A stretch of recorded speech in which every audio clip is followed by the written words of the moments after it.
Então, pessoal, o que foi essa apuração de votos dessas eleições de 2022, né? Lula em primeiro lugar aqui com 48,29%, Jair Bolsonaro com 43,32%.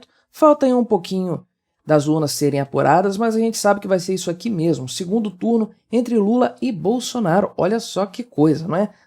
O Lula mais ou menos aí uns 5 pontos percentuais à frente do Bolsonaro. Nós podemos ver aqui o mapa das eleições, né, onde o Lula ganhou e onde o Bolsonaro ganhou. Aqui no Nordeste tá bem, não tá muito, aliás, no Norte não tá muito dividido não, mas grande surpresa aqui, Minas Gerais.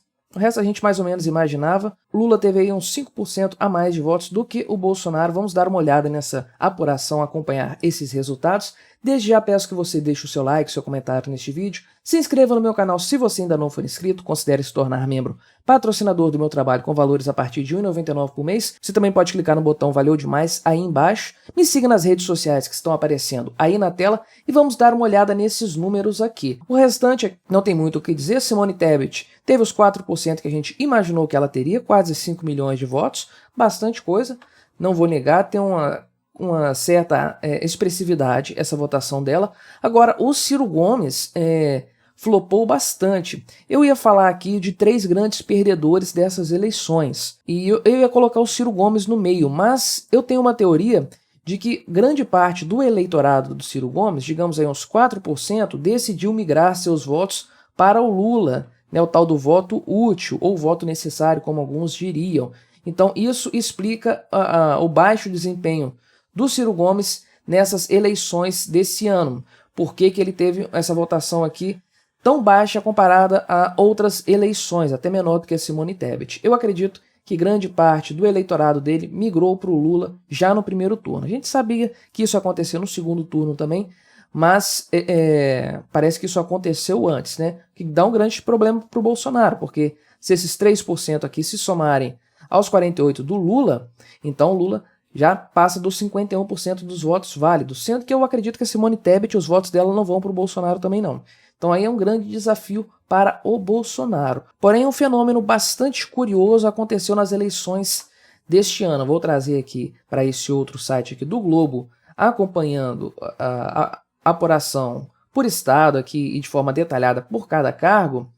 Em alguns casos, havia situações estranhas, né, de alguns estados em que o governador era aliado do Bolsonaro e o pessoal votou mais no Lula. Não dá para entender muito bem qual que é a lógica de uma pessoa sair de casa para votar num senador ou num deputado que vão agir contra o presidente que elas escolheram. Não dá para entender muito bem isso aí, é uma lógica assim um pouco falha, né? Agora, é importante frisar que o Bolsonaro elegeu muita gente, elegeu muitos governadores, ou colocou eles em boa situação para um segundo turno, elegeu muitos senadores, deputados federais e deputados estaduais também. E o PT também fez isso. Basicamente, nós temos 2 grandes partidos nas eleições deste ano. União Brasil também teve alguma representatividade em algumas áreas, mas nós vamos ver que basicamente tivemos mais o PT e o PL aparecendo no cenário nacional em outros cargos, sem ser o presidente da República, que a gente já sabe que os dois estão disputando aqui, né?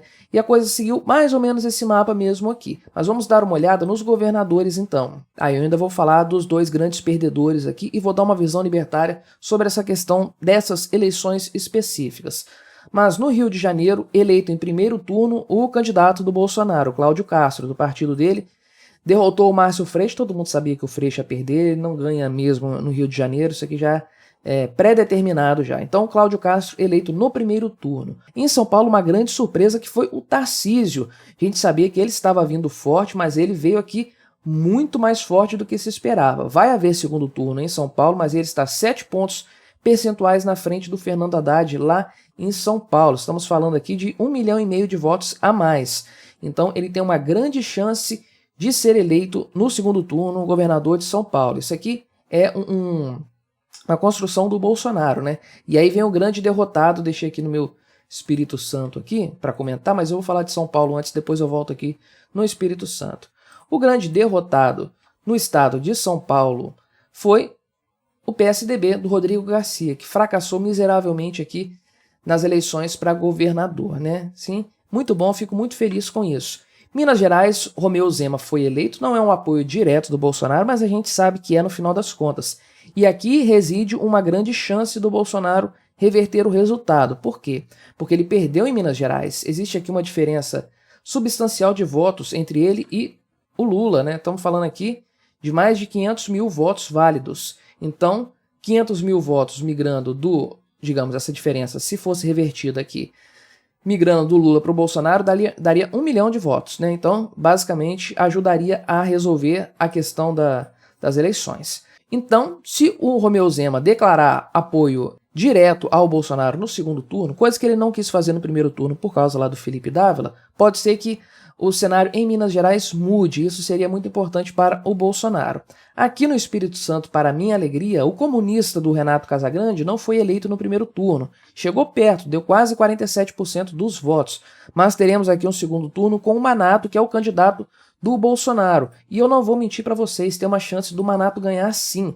Embora a diferença agora esteja grande entre os dois, o fato é que são 8,5% de diferença entre os dois. O fato é que esses dois candidatos aqui, o Guerino e o Audifax, têm juntos aí quase 14% dos votos. Então há uma grande chance de reverter esse resultado aqui ou do Casagrande disparar também. Mas eu acredito que existe possibilidade real do Manato ser eleito. Ficaria muito feliz com isso, com o Renato Casagrande saindo do governo do estado do Espírito Santo. Vou votar no segundo turno com muito gosto no Manato, não tenha dúvidas disso. Então aqui no Sudeste, todos os resultados favoráveis ao Bolsonaro. Mesmo aqui onde tem segundo turno, tudo encaminha para ser um resultado favorável para ele. No sul do país, no Paraná, o Ratinho Júnior, né, o Carlos Massa Júnior, ganhou com quase 70% dos votos, primeiro turno, isso aqui indiscutível. No Rio Grande do Sul teremos segundo turno, mas olha só, Onyx Lorenzoni, o candidato do Bolsonaro, mais de 10% de votos acima do Eduardo Leite, que é do PSDB, mais uma derrota do PSDB. Tudo bem, tem segundo turno, mas tudo se encaminha para que o candidato do Bolsonaro, o Onyx Lorenzoni, seja eleito. A mesma coisa lá em Santa Catarina. Vamos ter segundo turno, mas o Jorginho Melo, que é do PL, partido do Bolsonaro, tem 20% a mais de votos no primeiro turno. Então tem todas as chances de derrotar o candidato do PT. Alô, pessoal de Santa Catarina, não vamos eleger o PT, né? Pelo amor de Deus, logo vocês aí. Aí vem o Nordeste, né, que é a tragédia petista de sempre. Temos aqui alguns resultados que vão para o segundo turno, como em Alagoas, né? Na Bahia, até o momento em que eu estou vendo esses resultados aqui, as urnas não estão totalmente apuradas. O candidato do PT, o Jerônimo, está com quase 50% dos votos, então existe possibilidade matemática dele ser eleito no primeiro turno. Do contrário, ele vai disputar com o ACM Neto num segundo turno. Então, amanhã cedo a gente já vai saber isso aqui. No momento que eu estou gravando esse vídeo, a gente não tem um resultado ainda. No Ceará foi eleito em primeiro turno o candidato do PT. Lá no Maranhão ainda falta terminar as apurações, mas parece que esse cara do PSB vai ser eleito aqui, o Carlos Brandão também, está tudo encaminhando para isso. Além do que a diferença dele para o segundo colocado é muito grande, então se houver um segundo turno está bem garantido para ele. Na Paraíba teremos um segundo turno aqui bem disputado entre ou razoavelmente disputado, né? Entre o João, que deu quase 40% dos votos, e esse cara do PSDB também. Olha o PSDB fracassando mais uma vez, ficando aqui numa posição muito inferior. Em Pernambuco, o PSDB está um pouco melhor, né? Está bem próximo da primeira colocada aqui. Teremos segundo turno lá também. Será que vai ser o único governo estadual que o PSDB vai conseguir? Eles deveriam se dar por satisfeitos se conseguissem isso aqui, né? No Piauí, o PT ganhou no primeiro turno. No Rio Grande do Norte, a Fátima Bezerra lá, que fica falando é golpe, também ganhou no primeiro turno facilmente. No Sergipe, teremos segundo turno entre o Rogério Carvalho do PT e o Fábio do PSD. Temos aqui uma diferença de mais ou menos 6% dos votos. Será que dá para tirar? Talvez sim, mas eu acho que o candidato do PT está indo muito bem. Então, o PT tem diretamente aqui 5 governos estaduais em que ele já venceu ou que ele está muito perto de vencer no segundo turno. No Distrito Federal, o Ibanez ganhou no primeiro turno, já está tudo definido. Em Goiás, também o candidato do União Brasil, Ronaldo Caiado, ganhou. No Mato Grosso do Sul, teremos um segundo turno entre o Capitão Contar e o Eduardo Riedel, do PSDB. Lembrando que esse Capitão Contar aqui é o candidato que o Bolsonaro apoiou no debate da Globo. Então, mais um candidato que o Bolsonaro fez e que está indo com chances aqui de ganhar o governo do estado do Mato Grosso do Sul no segundo turno. No Mato Grosso, o candidato Mauro Mendes do União foi eleito primeiro turno, e aí nós vamos para o norte do Brasil. No Acre, o candidato do PT perdeu, muito bom, fico muito feliz com isso, Gladson Camelli foi eleito no primeiro turno. No Amazonas, teremos um segundo turno entre Wilson Lima e Eduardo Braga. O Wilson Lima está bem à frente aqui, é provável que ele leve esse governo aqui. No Amapá, o candidato do Solidariedade foi eleito no primeiro turno, Clécio. No Pará, o candidato do MDB, Helder, ganhou do candidato do Bolsonaro, né, esse Zequinha aqui, do partido do Bolsonaro, com muita facilidade, acho que é o mais votado do país, se eu não me engano. Em Rondônia, vamos ter um segundo turno aqui, muito apertado, muito disputado, entre o candidato do União Brasil e o candidato do Bolsonaro, que é esse Marcos Rogério aqui. E Roraima, nós temos o candidato Antônio Denário, do PP, que foi eleito no primeiro turno. Em Tocantins, o candidato do Republicanos derrotou o candidato do Bolsonaro também no primeiro turno. Essa aqui é a visão geral dos estados do governo estadual em relação a esses partidos aqui. Percebe-se que no Sudeste, Centro-Oeste e no Sul, Bolsonaro conseguiu muita coisa, muitos governos favoráveis a ele. Agora vamos para o cargo de senador, que é muito interessante também. No Rio de Janeiro e em São Paulo, os candidatos do Bolsonaro ganharam, né? O Romário foi eleito aqui em cima do Alessandro Molon, esse comunista aqui, e o astronauta Marcos Pontes foi eleito para o Senado lá em São Paulo também, quase 50% dos votos, né? Pulverizou o Márcio França, que é outro comunista também, né? Minas Gerais foi eleito esse Cleitinho aqui, não está finalizado ainda, mas como falta um percentual muito pequeno nesses estados, já está praticamente determinado, né? Mas esse Cleitinho aqui eu não conheço, para falar a verdade, foi eleito. E aqui no Espírito Santo, o candidato do Bolsonaro, que é o Magno Malta, também foi eleito, quase 42% dos votos. A Rose de Freitas não ficou muito distante, ela começou na frente na apuração, mas o Magno Malta virou em determinado momento o candidato do Bolsonaro aqui. No Sul, o Sérgio Moro levou a cadeira para o Senado dele, escapou da prisão, parabéns Sérgio Moro. O candidato do Bolsonaro, que é o Paulo Martins, não ficou muito distante dele, que estamos falando de uns 200 e poucos mil votos, né? Mas Sérgio Moro ganhou essa cadeira do Senado, tirou o Álvaro Dias, inclusive, né? No Rio Grande do Sul, o vice atual do Bolsonaro, o Hamilton Mourão, foi eleito também com tranquilidade, em cima desse cara aqui, que ficou em segundo lugar, Olívio Dutra, do PT, menos um petista lá no Senado, né? Santa Catarina, o candidato do Bolsonaro, Jorge Seife, também foi eleito. E aí já chegamos no Nordeste, né? No Nordeste, o filho do Renan, foi eleito, vai lá também encher o saco lá no Senado Federal. Uma tristeza isso aqui, mas enfim. Na Bahia, Otto Alencar foi eleito, acho que isso aqui já estava mais ou menos previsto, ele recebeu muitos votos, né? No Ceará, o candidato do PT foi eleito, acho que o candidato do Ciro Gomes tomou uma surra, os dois candidatos dele aqui no próprio estado dele, ele perdeu bastante a força nessas eleições, definitivamente. Maranhão, Flávio Dino, que é uma desgraça, uma tragédia completa também, foi eleito. Na Paraíba, Efraim Filho, do União Brasil. Pernambuco, Tereza Leitão, do PT, é isso aí, o Nordeste enchendo lá o Senado de petistas, né? O candidato do Bolsonaro ficou bem atrás dela aqui. Piauí, Wellington Dias, outra tragédia também que o PT elegeu, mas aí vem uma coisa interessante, que no Rio Grande do Norte foi eleito um candidato do Bolsonaro, né? Rogério Marinho aqui do PL. Olha que coisa interessante, parece que alguma coisa está mudando lá no Nordeste, né? Vamos ver. No Sergipe, Laércio aqui dos progressistas foi eleito para o Senado Federal, foi um pouco mais apertado aqui. A Damares foi eleita lá no Distrito Federal com muita tranquilidade, muito fácil aqui para ela. Em Goiás, Wilder Moraes, que é lá apoiado pelo Bolsonaro, do partido do Bolsonaro, foi eleito também. Tereza Cristina foi eleita no Mato Grosso do Sul com 60% dos votos. E no Mato Grosso, o candidato do partido do Bolsonaro, Wellington Fagundes, 63% dos votos, tranquilamente eleito também a favor do Bolsonaro. No Acre, o candidato Alan Rick do União Brasil foi eleito. Omar Aziz no Amazonas, uma tristeza, sem comentários, né? Podia ter sido aqui o Coronel Menezes, ficou muito perto dele, pode ver que percentual muito próximo, mas felizmente não rolou. Davi, do União Brasil, também foi eleito lá no Norte. O União Brasil está bem forte aqui no Norte, tá? No Pará, o candidato do PT foi eleito em cima do candidato do Bolsonaro, né? O Beto Faro.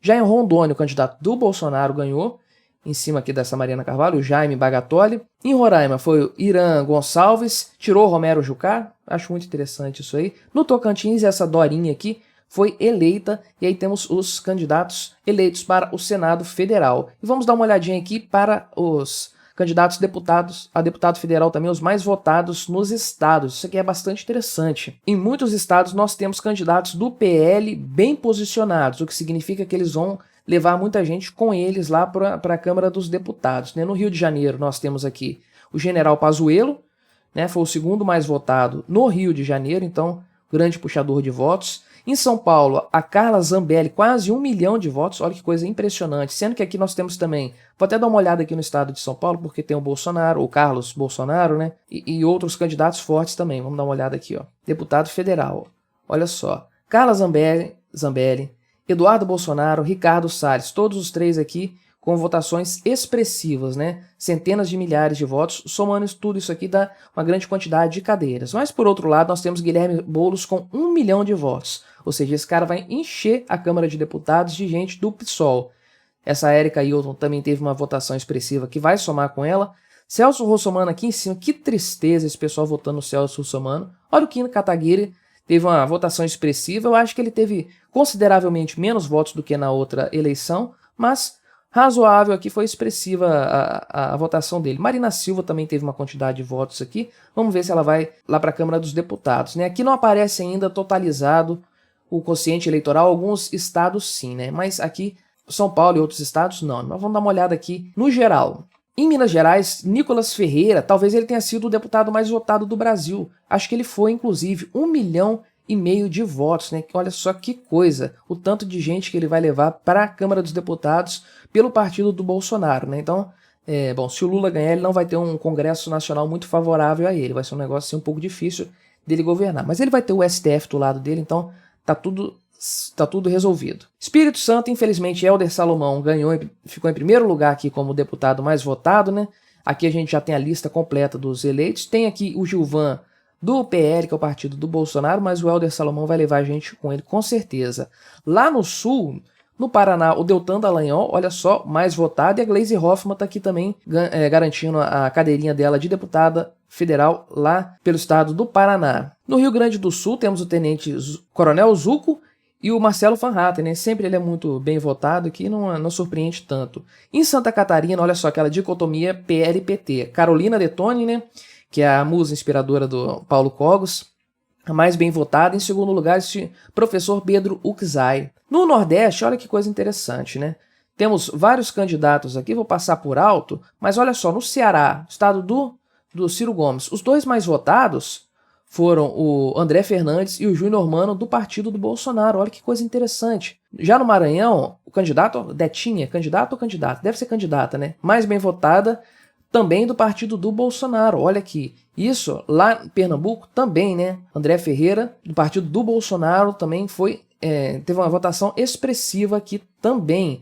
No Rio Grande do Norte, embora a candidata Natália Bonavides, do PT, tenha ficado em primeiro lugar, João Maia, do PL, ficou em segundo lugar. E aqui no Sergipe, Ícaro de Valmir, do PL, também ficou em segundo lugar. Lembrando que isso aqui não quer dizer que eles estão efetivamente eleitos, mas a gente sabe que sim, e eles vão levar mais candidatos. Mas o que eu queria mostrar aqui é que o PL, praticamente em todos os estados, tem um candidato muito bem votado, né? Inclusive aqui ele teve 2 candidatos muito bem votados no Ceará. O que significa que alguma coisa está mudando no Nordeste. Dá para sentir algum vento de mudanças lá. Bia Kicis no Distrito Federal, a gente sabia que ela ia ficar muito bem votada. Em Goiás, Gustavo Gaia foi... O Gustavo Gaia era o youtuber? É isso mesmo, Gustavo Gaia foi eleito. Olha só, cara, que coisa impressionante. Muito bem votado, diga-se de passagem, lá pelo estado de Goiás. Mato Grosso do Sul, Marcos Polon, excelente notícia ele ter sido eleito. Fantástico, sensacional. Agora no Mato Grosso, tivemos uma petista aqui muito bem votada, né? Nem tudo é perfeito, nem tudo são flores. Já no norte do país, nós tivemos também alguns candidatos do PL muito bem votados, né? Aqui no Amazonas, aqui no Pará, em Rondônia. E, bem, isso aqui, conforme eu falei, temos que ver ainda a quantidade de votos deles para ver quantos candidatos, no final das contas, vão ser eleitos. Pois bem, está aí o grande desafio do segundo turno, né? Nos governos federais, quase todos a gente já tem mais ou menos ideia de quem deve levar. Aqui, no governo, na presidência da República, a coisa está muito mais favorável para o Lula, né? A distância está um pouco assim, não está enorme, mas está relevante, eu diria que é relevante. Sendo que votos do Ciro Gomes e da Simone Tebet devem migrar em maior parte para o Lula, né? Hoje o Bolsonaro precisaria reverter aí uns 3%, 3% dos votos do Lula, né? Porque ele ficaria com 46, o Lula ficaria com 45, né? Então, não sei de onde que ele vai tirar isso aqui. Acredito que é mais fácil isso acontecer em Minas Gerais. Vamos ver como é que serão as coisas. Mas quem são os grandes perdedores dessas eleições, né? Conforme eu disse aqui, o Bolsonaro ficou em segundo lugar para a presidência da República, vai disputar o segundo turno, mas ele elegeu um monte de governadores, um monte de senadores e um monte de deputados. Então não dá para dizer que ele perdeu essas eleições, que ele saiu derrotado. Quem saiu derrotado? Em primeiro lugar, o PSDB. PSDB naufragou completamente, foi apagado, pulverizado em São Paulo, que é o grande reduto eleitoral do PSDB. Ele está disputando alguns governos estaduais no segundo turno, mas ele está muito atrás, conforme a gente viu. Então existe um sério risco do PSDB ficar sem nenhum governo estadual. O de São Paulo ele já perdeu, do Rio Grande do Sul tem um grande risco dele perder, e alguns estados que ele está disputando também não está garantido. Então o PSDB, sem dúvidas, foi o grande derrotado dessa história. Pode ser que estejamos vendo o fim do PSDB enquanto partido político viável. E os segundos grandes derrotados dessa história foram os institutos de pesquisa, né? O Datafolha, o IPESP, que colocaram essa distância aqui do Lula para o Bolsonaro em 15% em alguns casos, o Lula eleito no primeiro turno. E olha só como é que estão as coisas aí, né? Para você ver só como eles tentaram maquiar e forçar os dados. Mais uma vez, a credibilidade desses institutos de pesquisa é colocada em xeque. Aquilo que ainda restava dessa credibilidade. Uma grande vergonha que eles tenham agido dessa forma, porque esses dados não foram acidentais, foram propositais. Então, sepulta-se definitivamente nessas eleições a relevância e a credibilidade dos institutos de pesquisa. Mas diga aí o que você achou dos resultados dessas eleições. Eles te surpreenderam? Você já esperava algo mais ou menos assim? O que você espera para o segundo turno? Colabore aí com o debate, comente aí embaixo, deixe o seu like neste vídeo, se inscreva no canal se você ainda não for inscrito e até a próxima.